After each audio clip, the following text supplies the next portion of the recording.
When I was a kid, this week's parsha, or at least an element of it, always grabbed my imagination.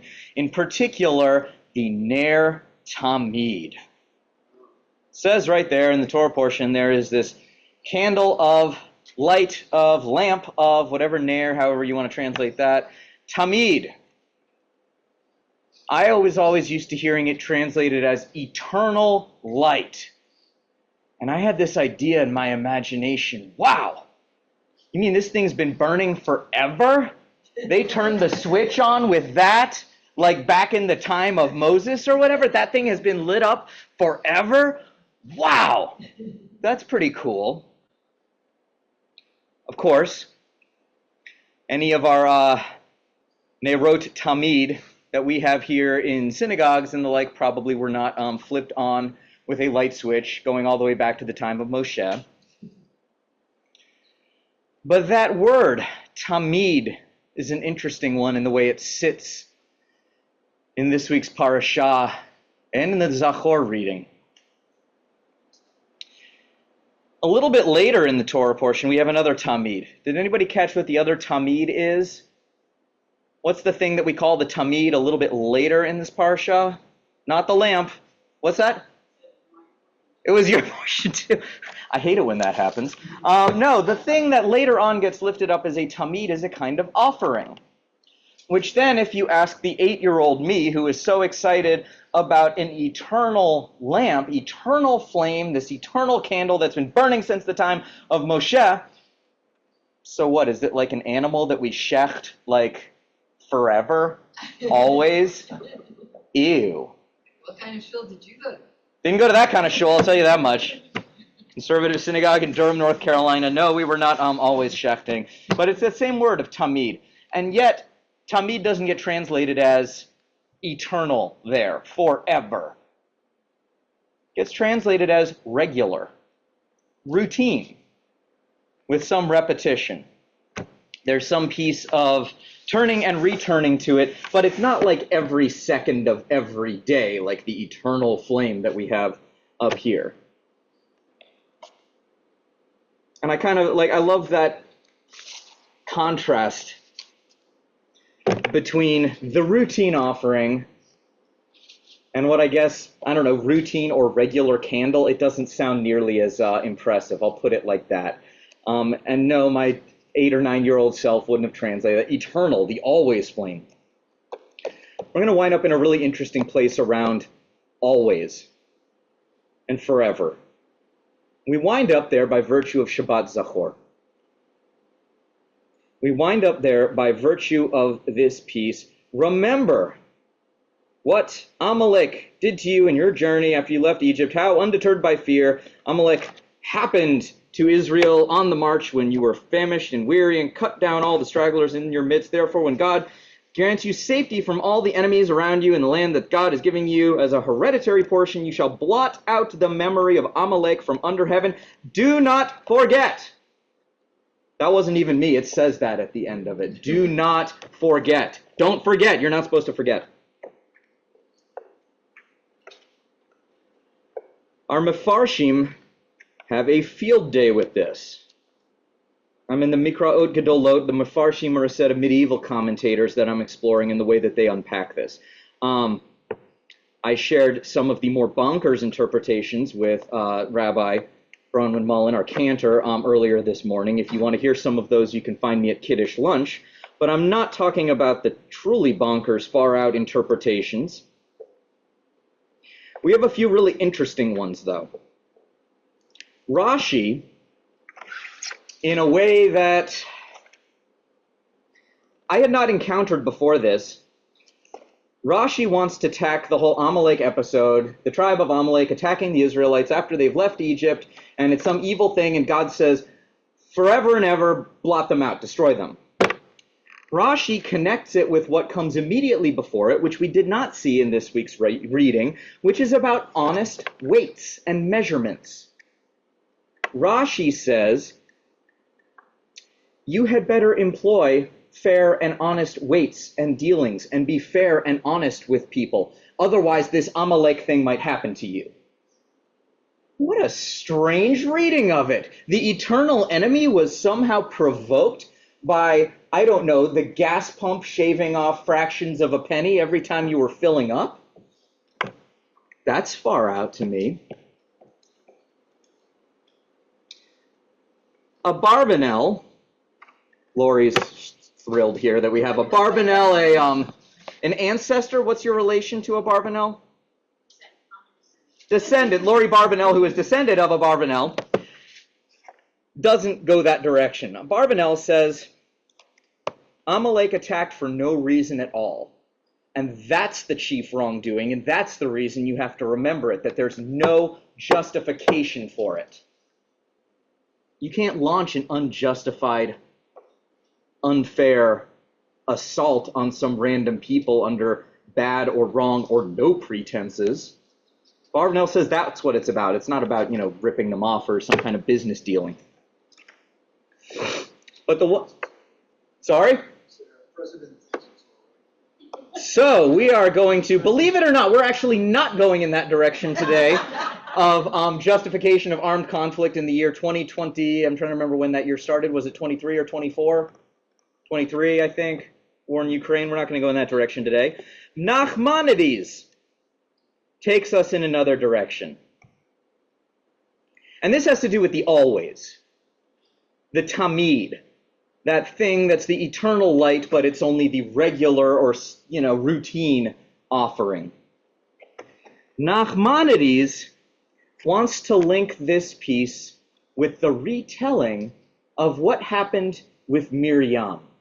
Miriam, Moses' sister. A couple of chapters ago in Devarim, even though we're in Exodus, our Zachor reading takes us into Devarim. A couple of chapters ago, we have this retelling of Miriam being jealous, speaking against her brother, whatever, her brother Moses, however you want to drosh this thing, and then she was stricken with these snow-white scales. Something bad happened to her.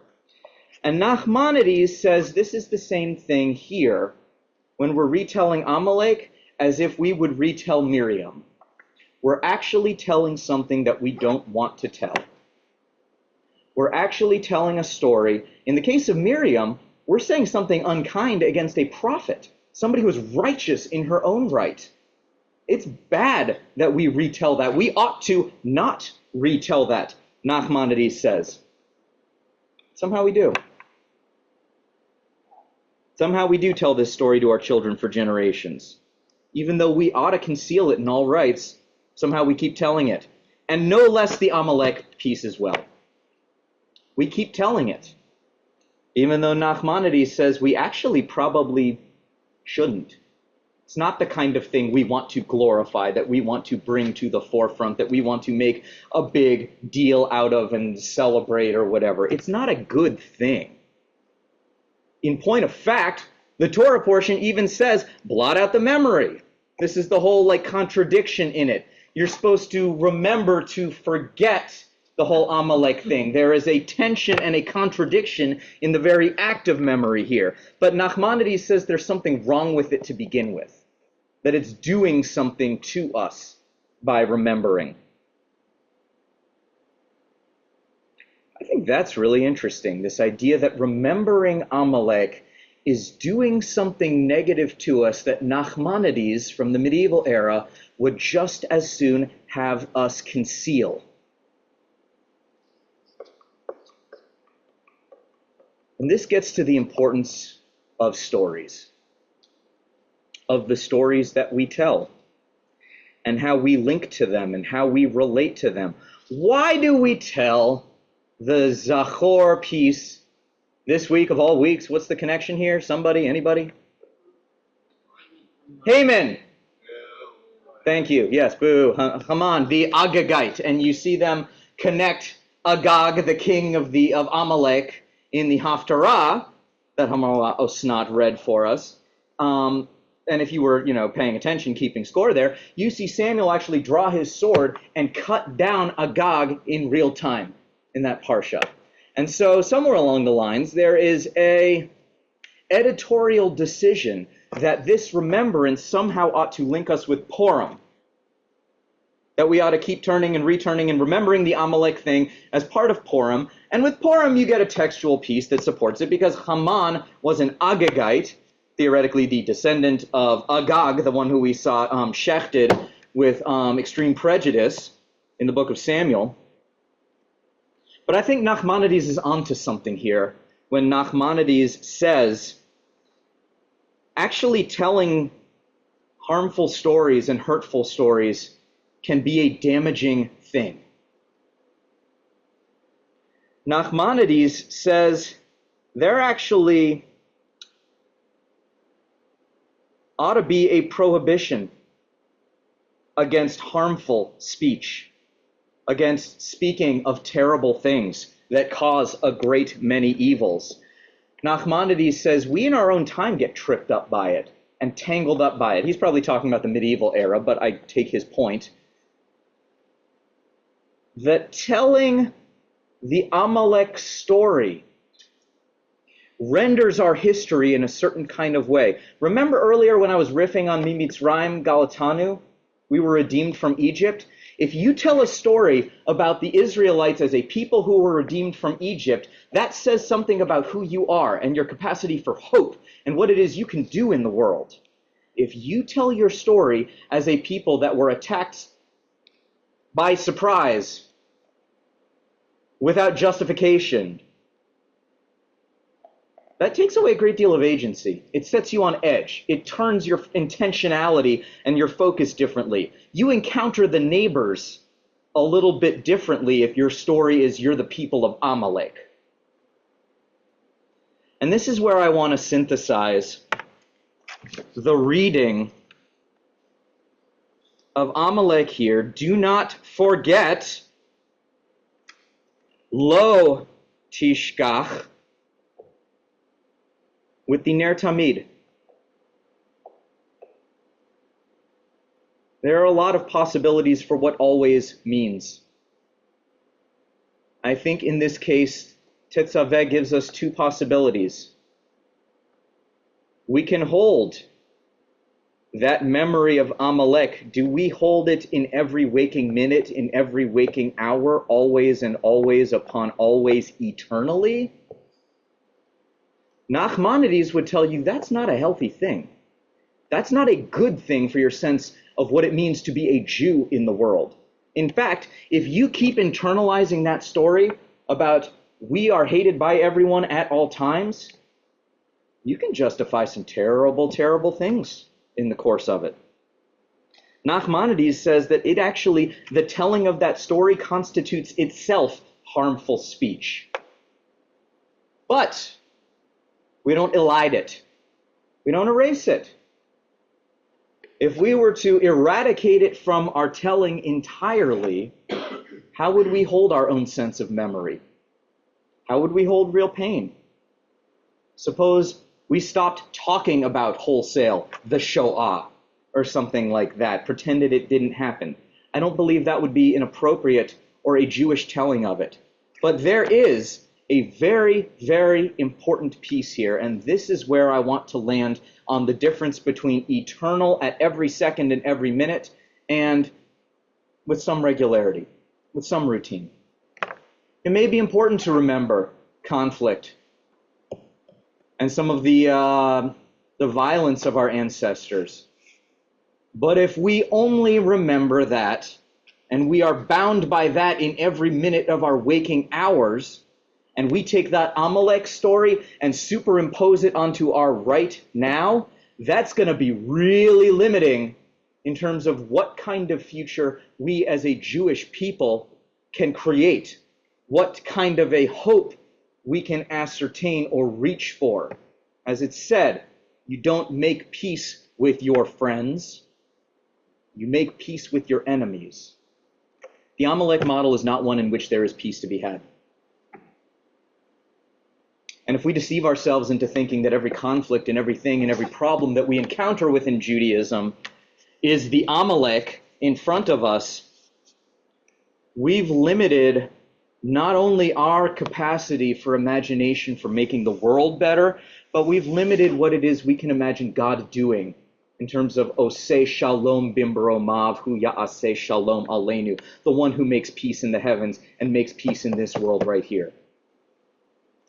Do we elide it and forget it? No, we haven't forgotten it. We're going to tell that story. We're going to tell that story this weekend. If one follows the rabbinic injunction around the Amalek story in Purim, there will be some drinking involved with it. There will be a good deal of satire with it too. Might even be funny. But you have to be careful how you tell that story. You can't forget it, but you also cannot let it be your eternal story and your eternal raison d'etre. It cannot be your reason for being in this world, and everybody around you cannot be Amalek. Remember, don't forget, but be very, very attentive to what tamid means and how it is that we remember and what kind of violence we remember and use to define our direction going forward as a Jewish people. Shabbat shalom. Shabbat shalom. We continue at this